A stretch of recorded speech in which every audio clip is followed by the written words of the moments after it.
Hello नमस्कार दोस्तों, स्वागत है आपका। कैसे हैं आप सब? आशा करती हूँ आप सब ठीक होंगे और उत्तराखंड की प्रिपरेशन अच्छे से कर रहे होंगे। मैंने यहाँ पे बहुत सारी वीडियोस ऑलरेडी अपलोड कर दिए हैं, बहुत सारे टॉपिक हम ऑलरेडी कवर कर चुके हैं।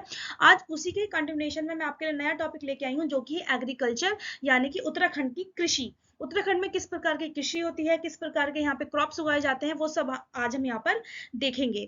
ठीक है, इससे पहले मैं आपको बता दूं, पीडीएफ आपको टेलीग्राम चैनल पे मिलेगी, जिसका लिंक मैं डिस्क्रिप्शन में प्रोवाइड कर दूंगी।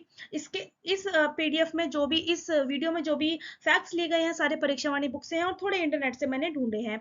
ठीक है, और अगर आपको चैनल पसंद आ रहा है और चैनल पे दी गई जानकारी आपके काम आ रही है, तो प्लीज चैनल को सब्सक्राइब कीजिए और शेयर कीजिए। ठीक है, चलिए शुरू करते हैं अपना उत्तराखंड का एग्रीकल्चर टॉपिक। उत्तराखंड एक कृषि प्रधान राज्य है, एक एग्रीकल्चरल स्टेट है। उत्तराखंड का 69.77% आबादी जो है वो गांव में निवास करती है। ठीक है, वो ग्रामों में निवास करती है, इसलिए उत्तराखंड का जो मेन रोजी रोटी कमाने का जरिया है वो क्या है? कृषि है। उत्तराखंड में कृषि शुरू करने से पहले, कृषि के बारे में पढ़ने से पहले हम थोड़ा उत्तराखंड का भू सुधार एवं भू प्रबंधन के बारे में देख लेते हैं, यानी कि land reforms and land settlement in the state क्या क्या हुए वो हम यहाँ पर देखते हैं। उत्तराखंड रिफॉर्म से बिफोर द ब्रिटिश एरा से पूर्व, यानी कि ब्रिटिश काल जब शुरू नहीं हुआ था, उससे पूर्व जो भी यहाँ पर भू प्रबंध हुए वो मनुस्मृति पर बेस्ड थे, यानी कि वो मनुस्मृति पर डिपेंडेंट थे। ब्रिटिश काल से पहले या फिर ब्रिटिशर से पहले 1812 में गोरखाओं के टाइम में गोरखाओं ने लैंड सेटलमेंट किया था। 1812 में, याद रखिएगा, गोरखाओं द्वारा लैंड सेटलमेंट यानी गोरखाओं द्वारा भूमि बंदोबस्त किया गया 1812 में। ठीक है, पहला लैंड सेटलमेंट ब्रिटिश एरा में 1815 और 1816 में हुआ। अब तक 12 लैंड सेटलमेंट हो चुके हैं, यानी कि भूमि बंदोबस्त हो चुके हैं अपने स्टेट में। ठीक है, सब भूमि बंदोबस्त हुआ 1815 में बाय द ब्रिटिशर्स। ठीक है, ब्रिटिशर्स में ई गार्डनर द्वारा लैंड सेटलमेंट हुआ कुमाऊं रीजन में, और 1816 में ट्रेल द्वारा हुआ गढ़वाल रीजन में। इसे एक साला सेटलमेंट और एनुअल सेटलमेंट भी कहा गया। ठीक है, कहा किस किसके द्वारा? 1815 में ई गार्डनर द्वारा हुआ कुमाऊं में, और 1816 में विलियम ट्रेल द्वारा हुआ गढ़वाल रीजन में। इसे एक साला सेटलमेंट और एनुअल सेटलमेंट भी कहा गया। पहला पटवारी ट्रेल ने अपॉइंट करा था 1819 में। ठीक है, 1823 में ट्रेल ने फिर से सेटलमेंट किया, जिसे पंचशाला सेटलमेंट कहा। इसमें जो लैंड का नाम था वो विलेज के अकॉर्डिंग डिसाइड करा जाना था।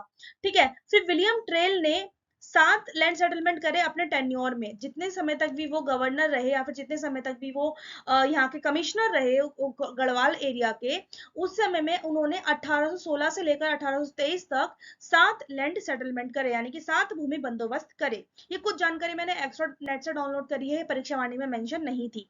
इस जिसमें कि उन्होंने 1817 में फिर से लैंड सेटलमेंट करा ब्रिटिश के कुमाऊं वाले पार्ट में।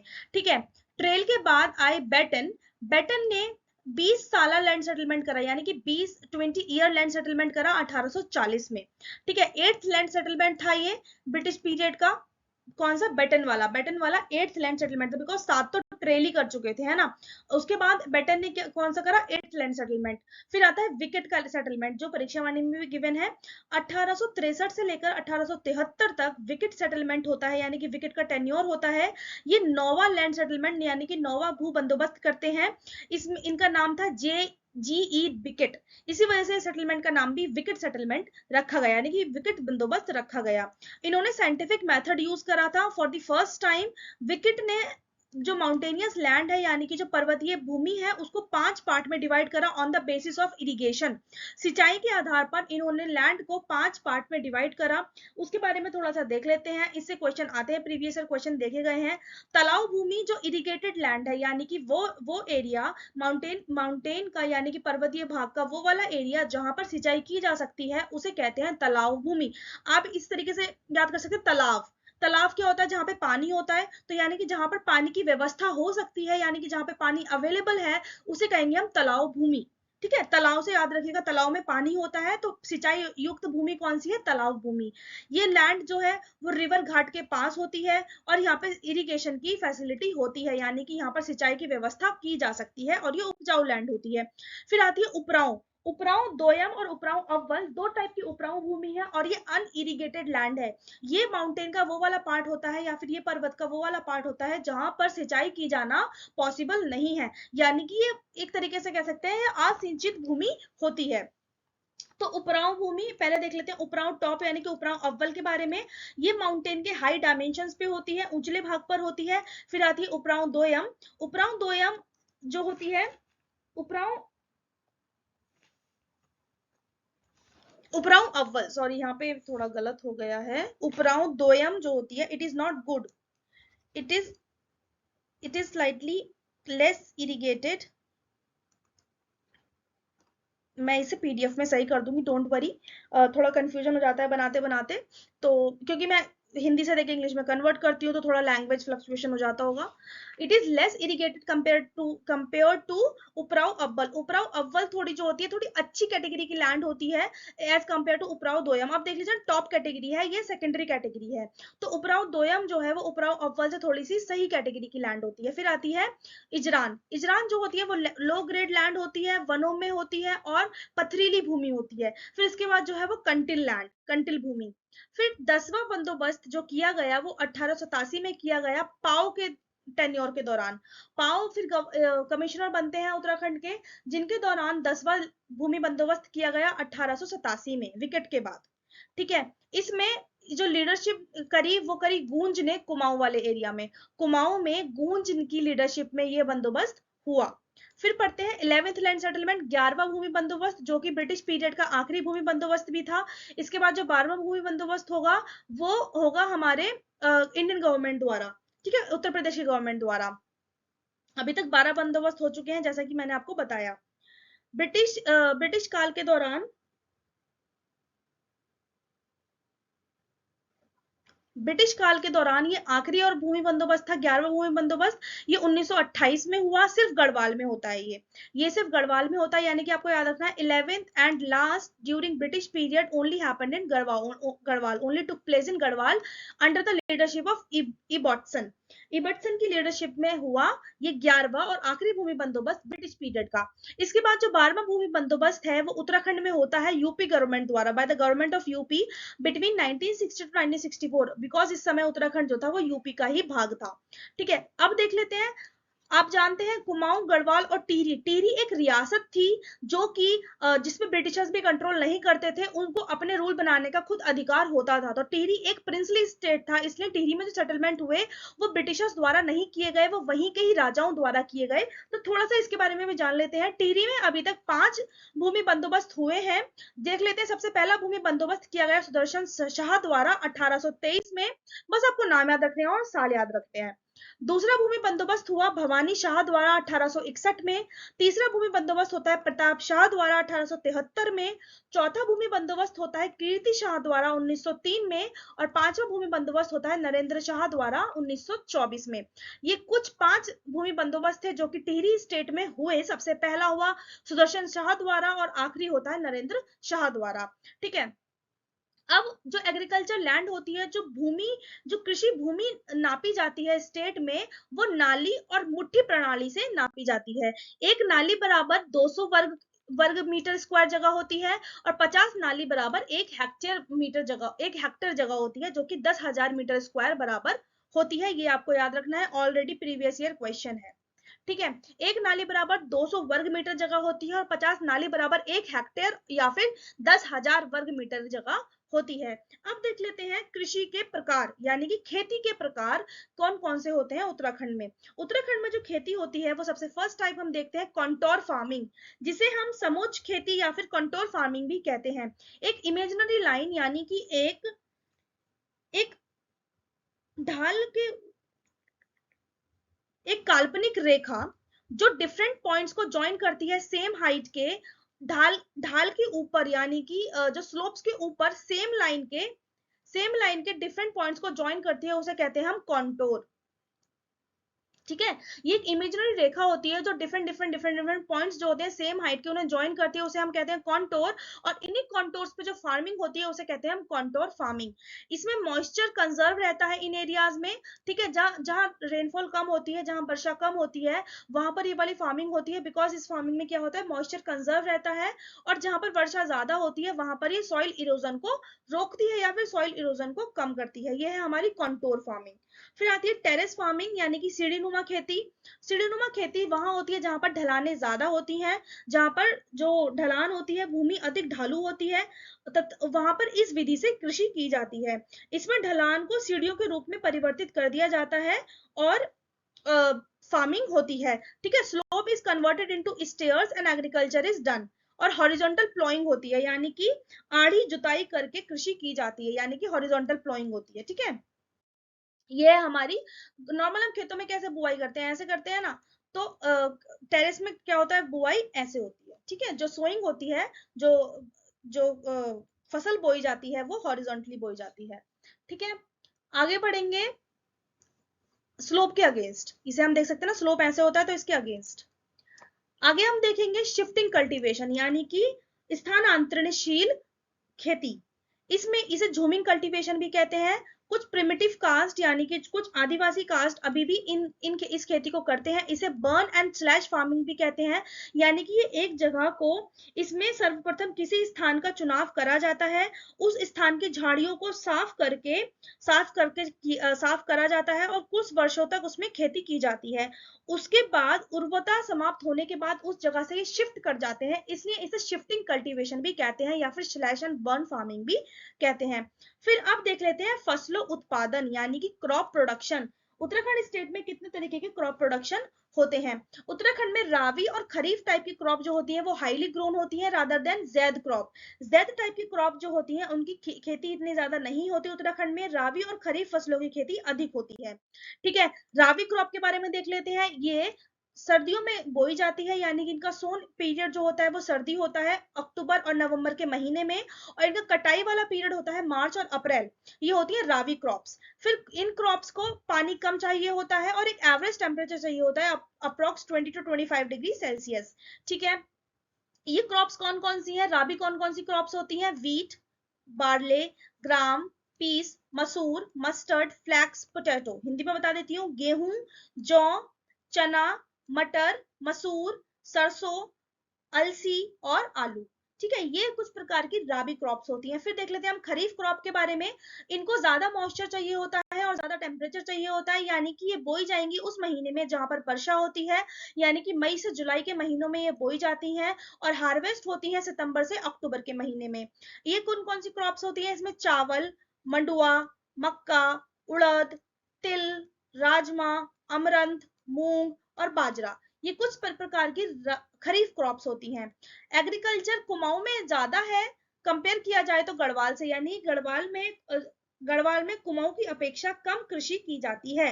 राज्य के गढ़वाल मंडल की अपेक्षा कुमाऊं मंडल में कृषि भूमि अधिक है। ठीक है, एग्रीकल्चर लैंड ज्यादा है कुमाऊं में। मेजर क्रॉप क्या है स्टेट की? गेहूं। राज्य की सर्वाधिक क्षेत्रफल पर गेहूं की खेती की जाती है। और प्लेन एरियाज में, यानी कि जहां पर मैदानी भाग है, वहां पर मुख्य रूप से गेहूं, चावल, गन्ना, उड़द, मूंग, चना, मटर, सोयाबीन तरीके की क्रॉप्स उगाई जाती हैं। पर्वतीय भाग पर तोर, गहत, राजमा, भट्ट, चौलाई, रागी, झंगोड़ा और लाल चावल की खेती की जाती है, यानी कि हिली एरियाज में। ठीक है, फिर आता है, अब थोड़ी सी खेती के बारे में देख लेते हैं, कौन कौन सी क्रॉप्स के बारे में देख लेते हैं, थोड़े इंपॉर्टेंट पॉइंट्स। शुरू करते हैं गेहूं से, वीट से। ये एक मेजर क्रॉप है उत्तराखंड स्टेट के, जैसे मैंने आपको कहा कि राज्य में सर्वाधिक गेहूं की फसल बोई जाती है। ये लोमी सॉइल पर उगती है, यानी कि इसके इसके लिए दामेट मिट्टी का यूज होता है। इसमें रेनफॉल की जो रिक्वायरमेंट होती है वो 50 से 70 सेंटीमीटर होती है। स्टार्टिंग टेम्परेचर, यानी कि जब फसल बोई जाएगी, सोन के पीरियड, सोइंग टाइम पर 10 to 15 डिग्री सेल्सियस टेम्परेचर होगा और हार्वेस्टिंग टाइम पर 20 to 25 डिग्री सेल्सियस टेम्परेचर होगा। ये उत्तराखंड के जो एग्रीकल्चर लैंड है, जो उत्तराखंड की कृषि भूमि है, उसके 33% भाग पर गेहूं की खेती की जाती है। गेहूं की खेती कुमाऊं में अधिक है गढ़वाल के कंपैरिजन में। कौन कौन से डिस्ट्रिक्ट्स कवर हैं जहां पर गेहूं की खेती करी जाती है? देहरादून, उधम सिंह नगर, हरिद्वार, पौड़ी गढ़वाल और नैनीताल। ये कुछ जिले हैं जहां पर गेहूं की खेती ज्यादा मात्रा में की जाती है। गेहूं की खेती का जो एरिया है वो कुमाऊं में ज्यादा है और गढ़वाल में कम है। ठीक है, अब आप यहाँ पर देखेंगे तो गढ़वाल के तो तीन तीन डिस्ट्रिक्ट है और कुमाऊं के सिर्फ 2 डिस्ट्रिक्ट है। नहीं, जो एरिया है, जो क्षेत्रफल है, क्षेत्रफल की दृष्टि से कुमाऊं में गेहूं की खेती ज्यादा होती है गढ़वाल के कंपैरिजन में। फिर इसके बाद देख लेते हैं चावल, यानी कि राइस। ये सेकंड मेजर क्रॉप है, द्वितीय प्रमुख फसल है स्टेट की। ये क्ले लोमी सॉइल पर उगती है, यानी कि चिकनी दोमट मिट्टी पर उगाई जाती है। इसके लिए वार्म क्लाइमेट यानी गर्म जलवायु का रिक्वायरमेंट होता है। रेनफॉल 75 से 125 सेंटीमीटर चाहिए। टेम्परेचर जब जब बोई जाती है यानी कि जब फसल लगती है तो 25 डिग्री सेल्सियस होता है, और जब फसल काटी जाती है 27 डिग्री सेल्सियस रिक्वायर होता है। ठीक है, ये कृषि भूमि के 21.6% पार्ट पर उगाई जाती है, यानी कि जो स्टेट की कृषि भूमि है उसके 21.6% पार्ट पर राइस की फसल उगाई जाती है। मेजर राइस ग्रोन डिस्ट्रिक्ट कौन कौन से हैं, कौन कौन से जिलों में राइस की खेती की जाती है? उधम सिंह नगर, नैनीताल, देहरादून, हरिद्वार, टिहरी, पौड़ी गढ़वाल और बागेश्वर। इसके बाद देख लेते हैं गन्ना यानी कि शुगर केन। ये तीसरी प्रमुख फसल है। ठीक है, इसके लिए चिकनी दोमट मिट्टी यूज होती है। इसकी रेनफॉल रिक्वायरमेंट क्या है? 100 से 200 सेंटीमीटर्स, और टेम्परेचर कितना रिक्वायर होता है? 20 से 20 डिग्री सेल्सियस। ठीक है, ये 6% भाग को कवर करती है कृषि भूमि के स्टेट में जो कृषि भूमि है उसका 6% पार्ट जो है वो शुगर केन कवर करती है। कौन कौन से जिले आते हैं? हरिद्वार, देहरादून, उधम सिंह नगर। उधम सिंह नगर जो है वो शुगर केन का जो है वो प्रमुख नगर है, यानी कि सर्वाधिक उत्पादन उधम सिंह नगर में होता है। गन्ने का सर्वाधिक उत्पादन उधम सिंह नगर में होता है। ठीक है, आगे बढ़ते हैं। बारले यानी कि जौ। जौ जो है मेजरली गढ़वाल रीजन में उगाया जाता है। कौन कौन सी डिस्ट्रिक्ट्स आती हैं? पौड़ी गढ़वाल, टिहरी गढ़वाल, पिथौरागढ़, अल्मोड़ा, देहरादून, चमोली, नैनीताल, उत्तरकाशी।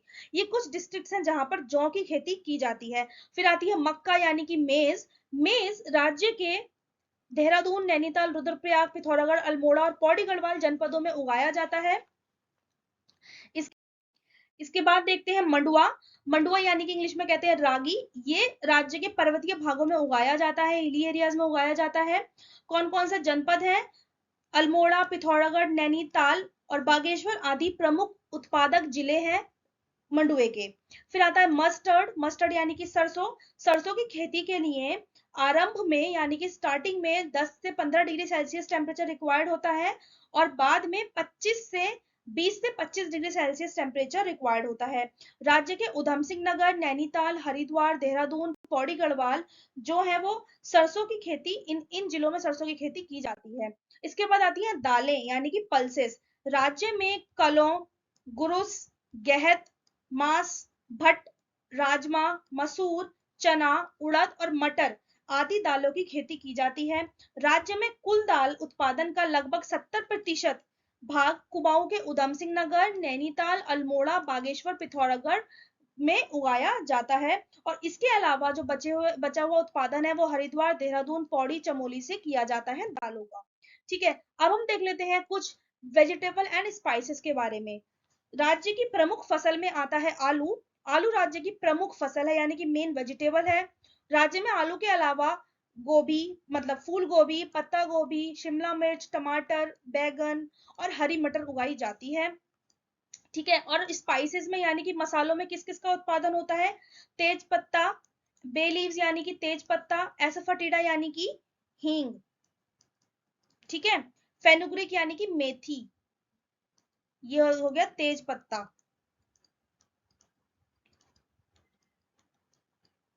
कोरिएंडर धनिया, कार्डमम यानी इलायची, सिनेमन यानी कि दालचीनी, टर्मरिक हल्दी और जिंजर यानी कि अदरक। इन ये कुछ प्रकार के मसाले हैं जो हमारे उत्तराखंड स्टेट में उगाए जाते हैं। उत्तराखंड स्टेट में एक एक नाम आता है किशन चंद्र जोशी, जो कि अल्मोड़ा के रहने वाले हैं। इन्होंने स्टेट का सबसे लंबा मिर्ची का पौधा लगाकर, किशन चंद्र जोशी ने विश्व का सबसे ऊंचा मिर्ची का पौधा लगाकर Guinness book of world record में अपना नाम दर्ज कराया। और इस पौधे की जो लंबाई है वो कितनी है? 6.6 मीटर यानी कि 21.64 फीट। ठीक है, इसकी जो चौड़ाई है वो 3 फीट है और इसका जो फैलाव है वो 8.2 फीट में है। तो इनका नाम आपको याद रखना है, बहुत इंपॉर्टेंट है। किशन चंद्र जोशी अल्मोड़ा के रहने वाले हैं।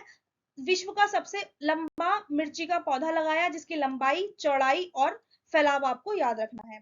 इसके आगे बढ़ते हैं हॉर्टिकल्चरल क्रॉप्स यानी कि बागवानी फसलें। नाम आता है लीची का। लीची का जो बाग है वो देहरादून, नैनीताल, उधम सिंह नगर कि उधम सिंह नगर डिस्ट्रिक्ट में पाए जाते हैं।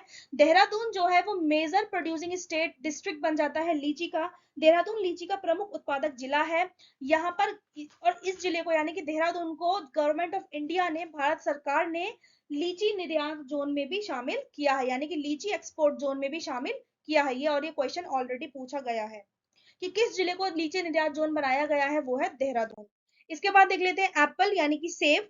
हरिद्वार और उधम सिंह नगर को छोड़कर संभवतः सारे ही डिस्ट्रिक्ट में एप्पल का उत्पादन होता है, एप्पल उगाया जाता है, सेब उगाया जाता है, जिसमें उत्तरकाशी जो है वो मेजर एप्पल प्रोड्यूसिंग डिस्ट्रिक्ट है, यानी कि सब सर्वाधिक एप्पल जो ग्रो होता है स्टेट में वो उत्तरकाशी डिस्ट्रिक्ट से होता है।